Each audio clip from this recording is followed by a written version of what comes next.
You know, those names I mentioned, Bob Manson, Frank Howard, and a few of us, about probably 40 of us, we had to keep a picket line up every day. So we had people who couldn't do it every day. We had a list of people.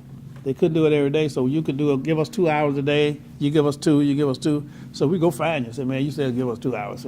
So part of it was just us organizing and people down there. And then we had local people who could do it all the time, who weren't working. And we made hey, they pick it with us today, we go out and have beer together tonight, eat some chicken feet and some pig feet and stuff. So that was part of it. But one of the reasons why I actually resigned from school was because I was as I said, I was doing a poor job with both of them. I was doing a poor job of studying and a poor job of demonstrating, and also by the time we accepted that compromise I talked about with that thing with Dr. King, it was clear the Atlanta movement was not.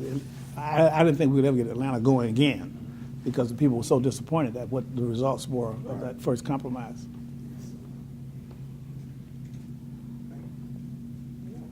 And the other thing about SNCC, this was what I was going to say. I think I heard somebody else say this too. I think Julian said this on one of the. SNCC had at a point, probably by the time we get to 1964, SNCC had more organizers than any other civil rights groups, including NAACP. We had more full-time organizers. People like myself who had dropped out of school and were out in these communities. We were embedded in these communities, organizing people. We had more than anybody.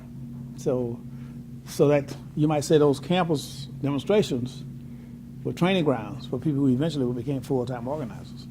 Because most of us were just like Dick Gregory said, most of us were college students, which is one of the reasons why we were successful. And I tell people this all the time. You know, Martin Luther King symbolically was a symbol of the movement. Dr. Martin Luther King had a PhD. I mean, we won't just follow anybody. We shouldn't just follow anybody. So, I mean, we want to, so you got the fruit of the vine coming out of these kids at Fisk University, at Morehouse, at Clark. And people know all of these names. Howard University. These are the prestigious universities in the black community. These are the students that are leading the civil rights movement. And that's an important thing for people to understand. I told this to these people at Black Lives Matter. I said, now you guys got to stay in school, because if you don't do that, you're not going to ever be leaders in this community. We too smart for that.